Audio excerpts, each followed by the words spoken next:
স্বাগত অধ্যয়ন একাডেমিতে। এখন আমরা দেখব 2026 সালের এসএসসি পরীক্ষার জন্য তথ্য প্রযুক্তি বিষয়ের যে শর্ট সিলেবাসটি শিক্ষা বোর্ড প্রদান করেছে সেটিতে কোন কোন অধ্যায় রয়েছে 2026 সালের এসএসসি পরীক্ষার্থীদের জন্য। তার মানেটা হচ্ছে আগামী 2025 সালে যারা দশম শ্রেণীতে উঠবে, 2024-এ যারা নবম শ্রেণীতে বার্ষিক পরীক্ষা দিয়েছে, নতুন যে ইয়াটা ছিল কারিকুলাম ছিল সেই কারিকুলামে। তো তথ্য প্রযুক্তিতে রয়েছে হচ্ছে প্রথম অধ্যায়ের দ্বিতীয় অধ্যায়টা রয়েছে, দ্বিতীয় অধ্যায় কম্পিউটার রক্ষণাবেক্ষণ ও সাইবার নিরাপত্তা। এরপরে তৃতীয় অধ্যায় নেয়, চতুর্থ অধ্যায় আছে আমার লেখালেখি ও হিসাব, চতুর্থ অধ্যায়। এরপরে রয়েছে পঞ্চম অধ্যায় মাল্টিমিডিয়া ও গ্রাফিক্স। এরপর রয়েছে ষষ্ঠ অধ্যায় প্রোগ্রামিংয়ের মাধ্যমে সমস্যার সমাধান। এই হচ্ছে আমাদের হচ্ছে 1টা 2টা 3টা 4টা। তো আইসিটিতে আমাদের এই 4টা অধ্যায় রয়েছে।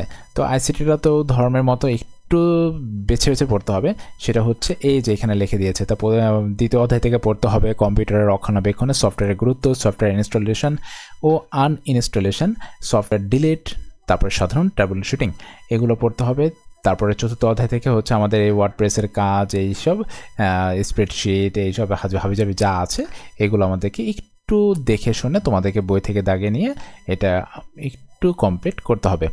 তো এই ছিল হচ্ছে তথ্য প্রযুক্তি বিষয়ের সিলেবাস। দেখা হচ্ছে পরবর্তী কোনো বিষয়ে, ততক্ষণ পর্যন্ত নিজের যত্ন নেবে। আল্লাহ হাফেজ।